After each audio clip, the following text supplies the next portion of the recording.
प्रबोधिनी एकादशी आहे. जेवढं महत्व 24 एकादशींमध्ये 4 महत्वाच्या एकादशींना आहे, त्यातली एक महत्वाची एकादश म्हणजे आजची एकादशी आहे. आणि मला असं वाटतं आजच्या दिवशी देव जागा होतो ही कथा सर्वांना ठाऊक आहे. देवशैली म्हणजे आषाढी एकादशीला देव थकलेले असतात, थकून झोपी जातात. आजच्या दिवशी म्हणजे कार्तिकीला देव जागे होतो. मग देव जागे झाल्यानंतर आपण पेंगू नये असा माझा सल्ला आहे. देव जागा झाल्यानंतर आपण आ वासून जांभळ्या देऊ नये असा माझा सल्ला आहे. थोडा चेहरा प्रसन्न असावा, पाठीचा काना ताट दिसावा. नाही तर बऱ्याच जणांच्या चेहऱ्याकडे पाहिलं का असं वाटतं बघत बसावं, आणि काहींच्या चेहऱ्याकडे पाहिले का असं वाटतं त्यांच्या मांडीवर जाऊन झोपावं.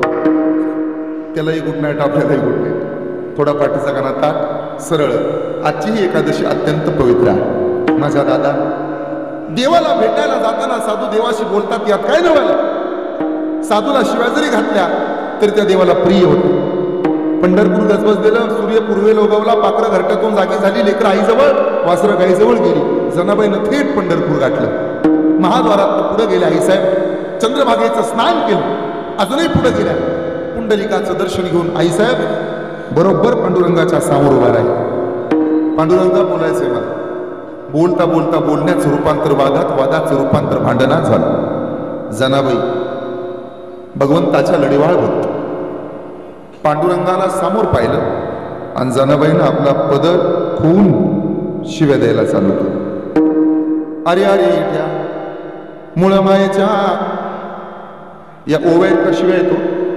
शिव्या येतो. देव खाली मान घालून ऐकतो तुला.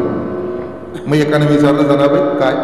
आम्ही श्रीगोंदा तालुक्यातली माणसं आहोत. मग एवढ्या लांब आलो दर्शनाला, सकाळपासून बारीला थांबलो, 8-8 तास माणसं बाजूला थांबतात, आणि तुमचा नंबर आला तर तुम्ही देवाला शिव्या घालता. ही शोभत नाही जनाबाई तुम्हाला. जनाबाई म्हणाली, माझं शोभनं न शोभनं काढू नको, याच्यापेक्षा चांगले येतात. दे बरं, तुझं गेलं मड. पुढचा गेर टाकला, तुला पाहून काळ रड. मग एकानं धाडसाने विचारलं, जनाबाई एवढ्या भारी भारीतल्या शिवाय देता तुम्ही? तुमचं माहेर श्रीगोंदा तालुक्यातलं मानतं नाही ना?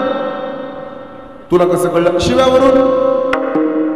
जनाबाई म्हणाले, शिव्या दिलेल्या दिसल्या, त्याच्या ओव्या का दिसल्या नाहीत बरं?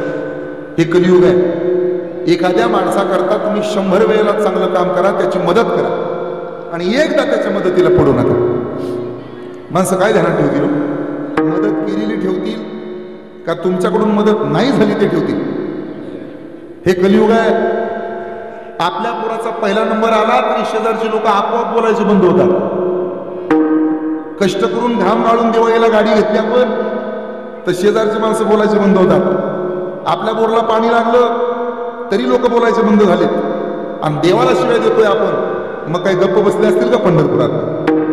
जनाबाई म्हणते, का रे पहाटे पहाटे जगाच्या बापाला जात्यावरच्या ओव्या गाण्याकरता, दळू लागण्याकरता बोलवते, तेव्हा कुठं गेले होते तुझे डोळे?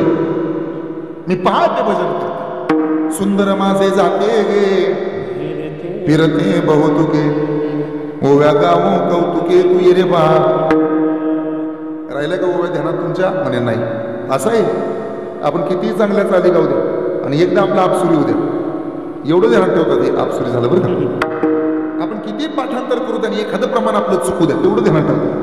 आपण जिंदगीभर चांगलं वागायचं आणि चुकून आपलं काहीतरी चुकून व्हायरल व्हावं. लोक समजून घेतात का? अजून तडाखा लावतात. हे जग आहे.